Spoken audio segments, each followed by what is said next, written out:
Quem está feliz com Jesus? Diga amém. Glória a Deus. Eu estou. Abra sua Bíblia na sua primeira carta de Paulo aos Coríntios, capítulo 11.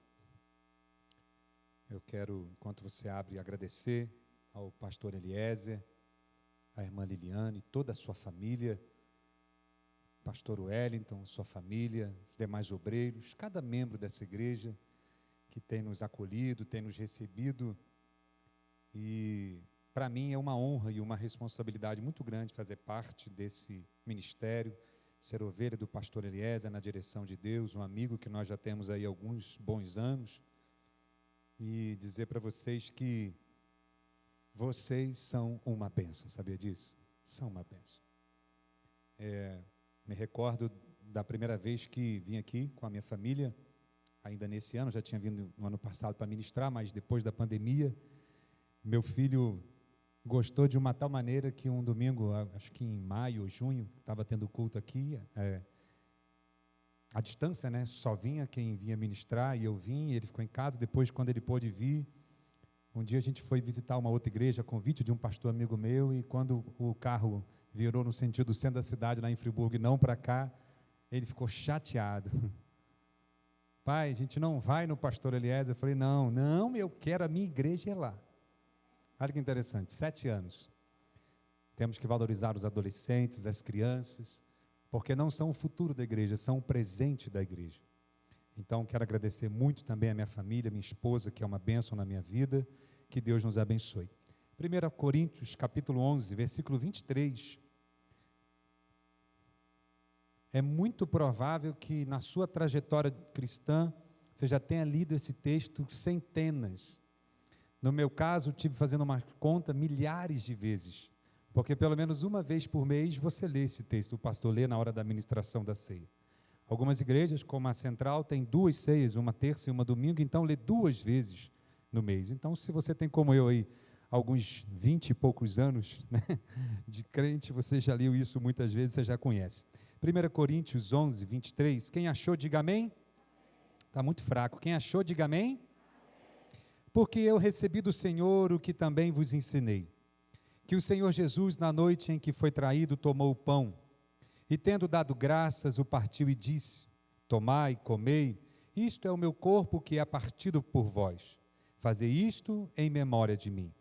Semelhantemente também, depois de cear, tomou o cálice, dizendo, este cálice é o novo testamento, ou a nova aliança no meu sangue, fazei isto todas as vezes que beberdes, em memória de mim. Porque todas as vezes que comerdes esse pão e beberdes esse cálice, anunciais a morte do Senhor até que venha. Portanto, qualquer que comer este pão ou beber esse cálice do Senhor indignamente, será culpado do corpo e do sangue do Senhor. Examine-se, pois, o homem a si mesmo, e assim coma deste pão e beba deste cálice. Amém? Pode se assentar. Nós não vamos nos estender, vou dar uma sintetizada aqui no contexto. Deixa eu fazer uma pergunta, quem me conhece sabe que eu sou curioso. Alguém aqui gosta de estudar, de aprender? Alguém gosta de estudar, de aprender? Claro que dependendo do nível cultural a gente tem diferenças, mas eu creio que todos nós gostamos de aprender, gostamos de estudar alguma coisa nova. Alguns têm a atenção atraída para mais algumas coisas, outros para outras coisas. Mas o novo, o aprendizado é bom para todo mundo. E o que Deus vai nos ensinar aqui hoje é bem simples, mas eu creio que vai trazer um entendimento para você sobre a importância da ceia do Senhor. Jesus Cristo nos deu 2 ordenanças, o batismo e a ceia. Toda vez que você ouvir falar em batismo, você vai entender, claro que você sabe, que é uma confissão de fé. Então, o batismo fala de fé. E Jesus também deixou a ordenança da ceia do Senhor, que fala da comunhão, da vivência e do memorial de Cristo Jesus. E foi o próprio Jesus Cristo que ordenou a ceia. Porque eu não sei se você, como eu, já teve a impressão de que quando Paulo escreve essa carta aos Coríntios, a sensação que nós temos é que Paulo já conhecia os evangelhos. Essa é uma sensação que a gente tem. E é certo pelos estudiosos que até então Quando Paulo escreveu a sua carta aos Coríntios, Paulo não tinha acesso aos evangelhos. Até porque a carta de Coríntios foi escrita provavelmente, segundo os estudiosos, nos anos 55 depois de Cristo. E os evangelhos também foram escritos próximos a esses, principalmente Marcos, que é o evangelho mais antigo, mas os outros já vieram depois. João, por exemplo, embora esteja na Bíblia antes da carta de Paulo aos Coríntios, foi escrito de 85 a 90 anos antes de Cristo. Então a Bíblia não está em ordem cronológica. Você vê Mateus, Marcos, Lucas, João, Atos, Romanos, Coríntios, mas Coríntios foi escrito antes de João, que foi escrito antes de Atos. Então Paulo não leu isso. Só que se você for ver, tem pelo menos 3 textos na Bíblia que falam da ceia. Mateus 26, a partir do versículo 26. Você tem Lucas, capítulo 22, a partir do versículo 14, e Marcos 14. E quem institui a ceia é o próprio Jesus. Jesus está na sua última semana. Jesus, a caminho do Getsêmani, reúne os discípulos e faz o que a Bíblia chama de a última Páscoa. Na verdade, não é a última Páscoa, é a última Páscoa de Jesus. E ao participar da Páscoa, Jesus, a palavra diz, em Lucas capítulo 22, no versículo 19, que Jesus toma o pão e diz do nada assim para os discípulos: olha, este é o meu corpo que é dado, ou que é partido por vós, fazer isto em memória de mim. Depois Jesus pega o suco de uva ou o vinho, pega esse vinho, coloca para servir aos seus discípulos e diz assim, ó, este é o sangue da nova aliança, bebei dele todos. Então quem instituiu a ceia foi o próprio Jesus Cristo. Paulo, na verdade, ele está falando algo que ele recebeu de Deus. Se você prestar atenção no versículo 23, só para a gente introduzir, eu já vou entrar na ministração, Paulo diz assim, porque eu recebi do Senhor. Só que a palavra mais adequada aí seria assim, porque eu recebi diretamente do Senhor. Porque o que Paulo está passando para a igreja de Corinto não é uma tradição humana, não é uma revelação natural, não. Foi o próprio Jesus Cristo que revelou a Paulo como Paulo deveria proceder pela igreja de Cristo. Sabe por quê, irmão? Deus revela as coisas ao anjo da igreja. Deus é um Deus que comunica como as coisas devem ser feitas. Sabe por quê? Porque essa igreja não é do pastor Eliezer, a igreja não é do pastor Wellington, esta igreja, ela é do Senhor Jesus. Quem crê que esta igreja é do Senhor Jesus? Aí Paulo fala, olha, eu recebi isso do Senhor, que o Senhor Jesus, na noite em que foi traído, porque na reunião que Jesus institui a ceia, Judas estava presente. Você vê isso em Lucas 22, no versículo 3 e no 21, que Judas estava presente. Aqui já tem uma lição inicial para nós, porque muitas pessoas nos perguntam, aos líderes, aos pastores, quem pode participar da ceia? Já viu essa pergunta? Nós herdamos por tradição dos discípulos quem for batizado. Na época de Jesus, você pode ler todo o livro de Atos, você vai ver que as pessoas que eram batizadas, elas eram consideradas cristãs. As pessoas que não eram, ainda não eram consideradas, porque o batismo era uma confissão de fé. Só que o próprio Jesus deixou Judas participar da ceia. Judas já estava na sua vida complexa. E a orientação de Jesus foi muito clara. Ele falou assim, examine-se, pois, o homem a si mesmo. Então, quem sou eu para impedir alguém de participar ou para apontar o dedo em quem pode e quem não pode? O importante é que eu e você tenhamos a consciência do significado extraordinário do que é cear ao nosso Deus. Nós estamos diante de algo que pode mudar a história da nossa vida. Quando você tomar esse pedacinho de pão, quando você tomar esse cálice com suco de uva, você está fazendo cumprir um mandamento do nosso Senhor e Salvador Jesus Cristo. A ceia, inclusive, a Bíblia diz em Atos, capítulo 2, no versículo 46, que eles se reuniam no templo, mas o texto sagrado nos diz de maneira muito contundente que eles partiam o pão em casa. Ou seja, na igreja primitiva, a ceia era feita também em casa. Então, nós temos a cultura de fazer a ceia na igreja, mas no passado, os nossos irmãos do início da igreja também celebravam ao Senhor em casa. Tanto que Paulo começa o capítulo 11 chamando a atenção da igreja de Corinto, porque eles iam para a ceia para se fartar. E Paulo diz assim: olha, é melhor que vocês comam em casa, porque a ceia não serve como um lanche, amém? Não alimenta ninguém. A ceia não serve como uma refeição, amém? Não serve. Só que, paradoxalmente, a ceia é um banquete espiritual. Não te alimenta, não alimenta o corpo físico, um pedacinho de pão, um pouquinho de suco de uva, mas ela é a presença de Deus manifestada na sua vida. Como um banquete, nós poderíamos dar um exemplo de como era o noivado na cultura oriental na época de Jesus. Preste atenção para você entender. Uma moça tinha a concessão dos seus pais para se namorar com um jovem, com um moço. Vou falar da cultura do tempo de Jesus. Ela pediu aos seus pais, os seus pais autorizavam. Os dotes do Antigo Testamento já não estavam mais tanto em vigor nesta época aqui de Jesus Cristo. O pai autorizava o noivado. E o noivado nos tempos de Jesus não era tão longo como é na maioria das pessoas aqui na nossa cultura. Dizem hoje, né, um noivado de um ano, 2 anos, 3 anos. Conheci um casal que ficou noivo 8 anos. Vocês conhecem alguém? 5 anos, 6 anos. Na época de Jesus, o noivado durava de 3 a 6 meses no máximo. Só que, diferentemente da tradição nossa, na época de Jesus, o noivo não podia visitar a casa da noiva durante o noivado. Eu, por exemplo, quando eu era noivo da minha esposa, ia na casa da minha sogra quase todo dia. Filava uma janta lá direto, segunda, terça, quarta, quinta. Na época de Jesus não poderia acontecer isso. Decidiu que vamos noivar.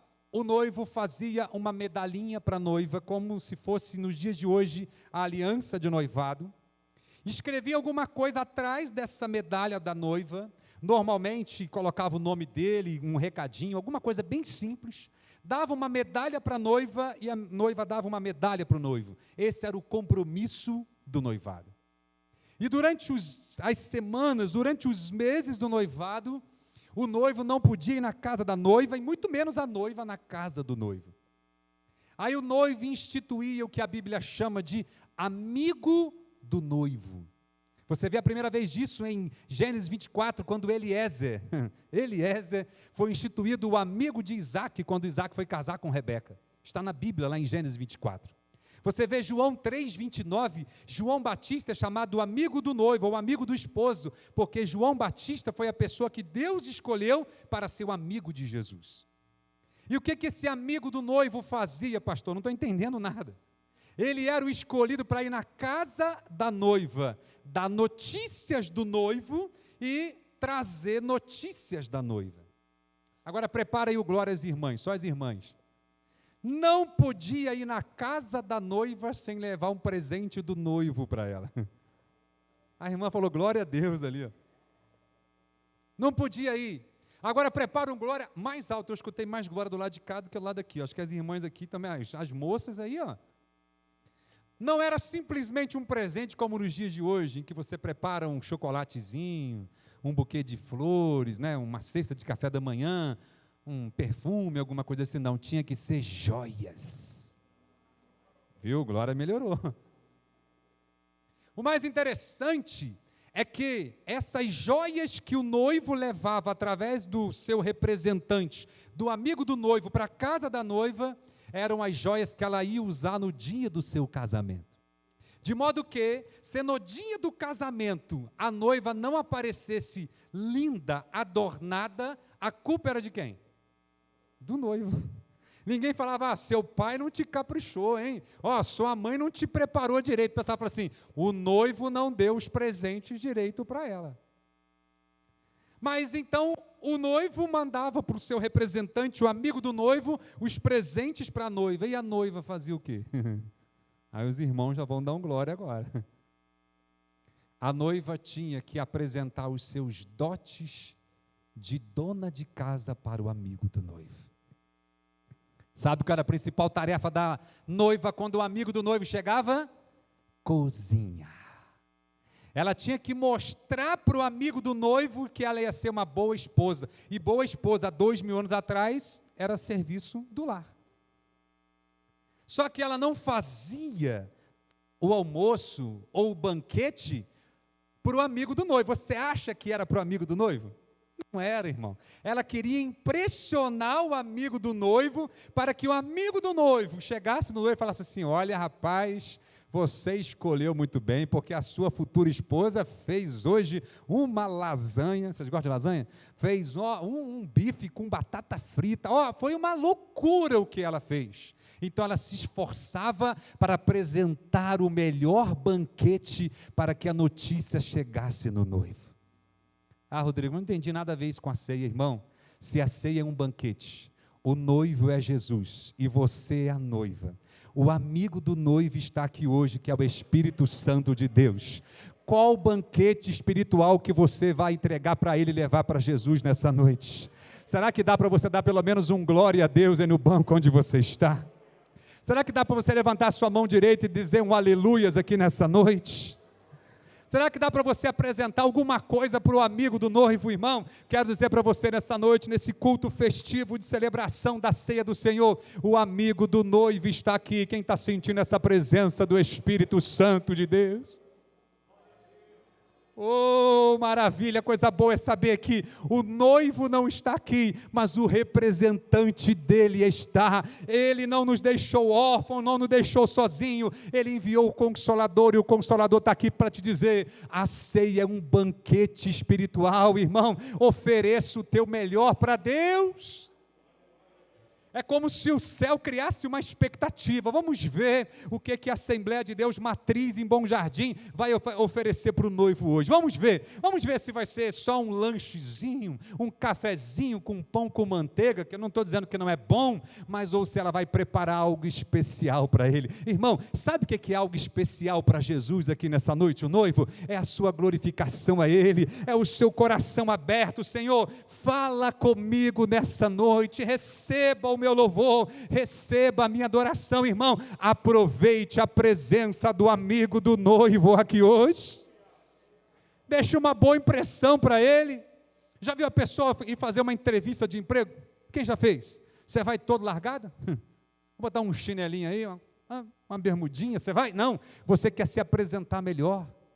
Está dizendo para minha esposa hoje, tem que botar um ternozinho mais ou menos, porque vai chamar lá na frente. Não tem como, irmão. Nós queremos fazer o melhor. Deus te trouxe aqui hoje para receber o seu melhor. Ceia é um banquete. E como o relógio não está favorável a mim, a ceia na Bíblia fala de pelo menos 3 momentos da nossa vida. Ceia fala de passado, ceia fala de presente e ceia fala de futuro. Preste atenção para você nunca mais esquecer. Em relação ao passado, a ceia é um memorial. Repita comigo, memorial. Vamos lá? 1, 2, 3. Por que é o memorial? Que Jesus falou: fazer isto em memória de mim. Memorial é lembrar. A palavra memorial no grego é anaminalesco, um nomezinho esquisito, que significa recordar o que é bom. Porque nós temos o in memoriam, já viu? Que é no latim, quando uma personalidade, alguém que é muito importante, um empresário, um ator, morre, às vezes faz uma estátua, faz lá uma homenagem e coloca in memória, ou seja, não está mais aqui.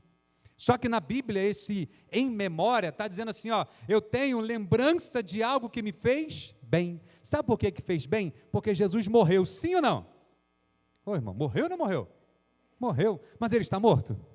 Sabe por que ele não está morto? Ao 3º dia ele ressuscitou e ele está vivo. Eu falei com ele hoje, você pode conversar aqui com ele agora, você pode sentir ele presente aqui em nosso meio. Então quero trazer à memória, como o escritor de Jeremias escreveu em Lamentações, aquilo que me traz esperança. Esse em memória fala de alguém que está presente, por isso que Jesus mesmo falou em Mateus capítulo 18, versículo 20, olha, se tiverem 2 ou 3 reunidos no meu nome, eu estou. Ele não falou eu estarei, ele disse eu estou no meio deles. Então ceia fala de memória, fala de lembrança, memorial. Mas a ceia também fala de uma segunda coisa no passado que eu acho sensacional, que é ação de graças. Diz assim o texto sagrado que você leu: e tendo dado graças, não foi assim que você leu? O partiu e disse. Ceia fala de ação de graças. Toda vez que a Bíblia fala de ação de graças, ela fala de uma coisa que está ligada à questão do louvor. Ação de graças, no grego, é o nome que provavelmente os irmãos que vieram da Igreja Católica já ouviram falar, é uma expressão que é muito usada lá, que eu até anotei aqui, ó. Ação de graças, no grego tem uma expressão que é muito conhecida, que é eucaristeu, da onde vem a palavra eucaristia. Só que o eucaristeu da Bíblia, quando ela fala ação de graças, ele pode ser traduzido com bendizer, louvar. Então, se eu entendo que a ceia é um memorial, se eu entendo que a ceia é uma ação de graça, se a ceia é uma eucaristia, se isso faz parte da minha vida como uma coisa boa, automaticamente eu sou grato a Deus e eu louvo o nome dele. Deixa eu perguntar, quem já louvou o nome do Senhor aqui hoje? Você teve a oportunidade de louvar aqui com o Agnus Dei, com o nosso irmão, que adorou o Senhor de uma maneira incrível, no louvor reflexivo, que eu senti a presença de Deus. Sabe por quê? Nós temos que ser gratos ao nosso Deus, irmão. Sabe o que está faltando para a igreja de Cristo hoje? Gratidão, porque o salmista diz que se não fosse o Senhor sobre a vida dele, ele teria sido engolido vivo, mas a presença de Deus, o cuidado de Deus, o amor de Deus, a bondade de Deus, a misericórdia de Deus se achegou até você, e você está aqui com a sua boca aberta, dando glória ao nome dele, dando aleluia ao nome dele, porque ele está vivo. Quem crê que Jesus está vivo? Aleluia, Deus está cuidando de você, irmão. Ceia fala de ação de graças. No passado é o memorial, é ação de graças. E no presente? Ceia é comunhão. A palavra comunhão no grego é koinonia, relembrar. Tem uma tradição para koinonia que eu acho sensacional. Se você vê comunhão no dicionário, Aurélio diz assim, ter tudo em comum, comunhão. Mas no original tem uma expressão que é linda, que diz assim, intercâmbio. O que é intercâmbio? É você pegar um filho seu e mandar para os Estados Unidos para estudar inglês, por exemplo. Mandar para a Austrália, ou para Londres, sei lá, para estudar espanhol na Espanha. O que você faz? Você tira uma pessoa de uma cultura e coloca uma pessoa numa outra cultura para fazer um câmbio. Eu estou trocando de cultura. Isso é comunhão na Bíblia. Sabe o que é comunhão na Bíblia? O que é de Deus é meu, o que é meu é de Deus, eu estou junto com Ele. Nós temos tudo em comum, nós temos uma comunhão um com o outro. Por isso que Jesus falou em João capítulo 17 assim, ó, eu e o Pai somos um. Nós temos comunhão. A Bíblia nos dá essa orientação da comunhão de uma maneira tão forte, tão clara, que eu acho de um texto lindo em João capítulo 15, versículo 17, ele fala, versículo 16, olha, não vos escolhestes vós a mim, mas eu vos escolhi, vos nomeei para que vades, dê fruto e o vosso fruto permaneça. Aí depois ele diz assim, ó, no versículo 19, João 15, 19, eu vos escolhi do mundo, por isso o mundo vos aborrece. Sabe por que o mundo não gosta de você? Porque você não tem comunhão com o mundo, você não tem as coisas em comum com o mundo. Só que, mais do que comunhão, a ceia fala de uma segunda coisa no presente. Você lembra do passado? Memorial e ação de graças. No presente, comunhão e tem uma segunda coisa. Ceia fala de aliança. Jesus falou assim, este é o sangue da nova aliança. A aliança, nos tempos de Jesus, era uma coisa totalmente diferente no que é hoje. Uma aliança de sangue valia mais do que qualquer documento registrado em cartório. Vou resumir para você por causa do tempo. Sentava um pai, um chefe de família no chão de um lado, sentava o chefe de família no chão do outro. Pegava um copo de suco de uva ou de vinho, um segurava, o outro segurava. Estou falando de tradição. Pegava um objeto cortante e vinha no punho, cortava uma lasquinhazinha, não cortava, não era uma automutilação não. Tirava uma casquinhazinha de pele e deixava pingar no copo de vinho 3 a 4 gotinhas de sangue. Um pingava no seu e o outro, chefe de família, pingava no seu.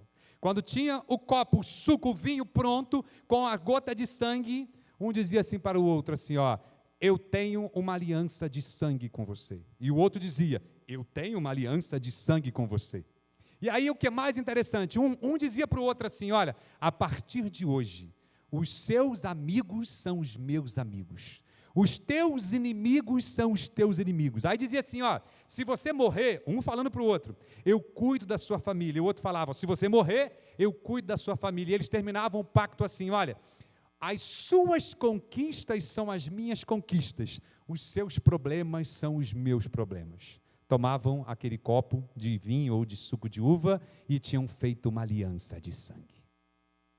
Ah, Rodrigo, mas isso é muito forte, é pesado. É cultura. Estou falando de 2000 anos atrás, no Oriente Médio. Só que trazendo isso para o dia de hoje, para a gente entrar na reta final dessa simples ministração. Jesus tem uma aliança de sangue com você.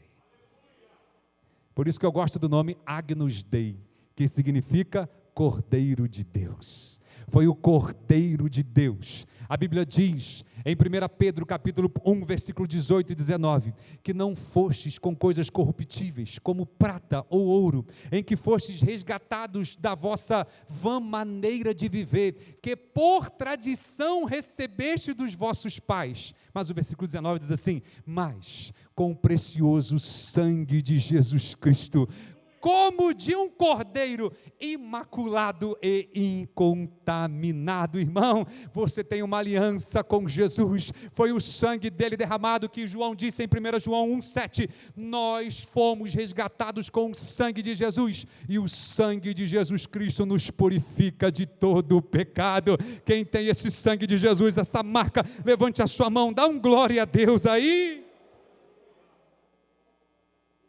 É uma aliança, irmão. Jesus está dizendo para mim e para você, você que está preocupado com a situação desse momento na humanidade, no Brasil, Jesus está dizendo assim para você, olha, a partir de hoje, os seus problemas são os meus problemas, os seus amigos são os meus amigos, os seus inimigos são os meus inimigos. Se você precisar, eu cuido das suas coisas, eu cuido da sua família. Quem quer sentir esse cuidado de Deus? Oh, irmão, vale a pena essa aliança com o nosso Deus. Mas a ceia fala, para eu terminar, eu queria chamar aqui o Agnus Dei, eu combinei, pastor Eliezer, sem a sua permissão, devido ao tempo, eu vou pegar 5 minutos do tempo que o senhor me deu para a gente louvar juntos. A ceia fala do passado, é um memorial e é uma ação de graças. A ceia fala do presente, é uma comunhão e é uma aliança. Mas a ceia fala do futuro também. Você perdeu a chance de dar um glória a Deus. Oh, meu Deus. Jesus disse assim, ó, eu não vou beber de novo do suco dessa vide, até que um dia eu beba convosco de novo no reino de meu Pai. Sabe o que Jesus está dizendo, igreja? Um dia, isso é de arrepiar, se você está ligado, você vai sentir essa presença. O próprio Jesus vai nos cear. Não vai precisar do pastor servir aos obreiros e os obreiros servirem a igreja, não. Jesus vai cear. A Bíblia diz em Apocalipse 19, olha, se alegrem porque está chegado o que a Bíblia chama de bodas do Cordeiro. Um dia, meu irmão, Jesus vai nos servir. A ceia, como futuro, aponta para o arrebatamento da igreja. Eu quero te dar uma notícia hoje aqui, eu tenho 5 minutos e nós vamos louvar. Toda vez que você for cear, lembre-se de uma promessa de Jesus, em João capítulo 14, Jesus disse assim, ó, não se turbe o vosso coração, credes em Deus, crede em mim, na casa do meu Pai tem muitas casas para vocês, tem muitas moradas, se não fosse assim eu não ia enganar vocês, eu não teria dito, mas ele diz, pois vou vos preparar lugar, aí ele diz o versículo 3, João 14, e se eu for, porque ele não tinha ido ainda, se eu for preparar lugar, voltarei outra vez e vos levarei para mim mesmo, para que onde eu estiver, estejais vós também. Oh, irmão, é lindo demais saber que um dia nós vamos participar com ele de um lindo coral. Já, 1 Tessalonicenses 4,17, eu escrevi aqui, diz assim, ó, depois os que ficarmos vivos, seremos o quê? Arrebatados juntamente com eles nas alturas, nas nuvens, e encontraremos com o Senhor nos ares, e assim a ceia está dizendo: estaremos com Ele, não por 90, 100 anos, não por 120 anos no máximo, né? Hoje temos na nossa sociedade nos dias de hoje, mas o texto sagrado diz: para sempre. Os jovens sabem, forever, para a vida inteira. Vale a pena pagar esse preço desse Jesus ou não vale? Queria que você ficasse de pé nessa noite. Oh meu Deus, aleluia. Eu quero convidar você para antever o que um dia vai acontecer.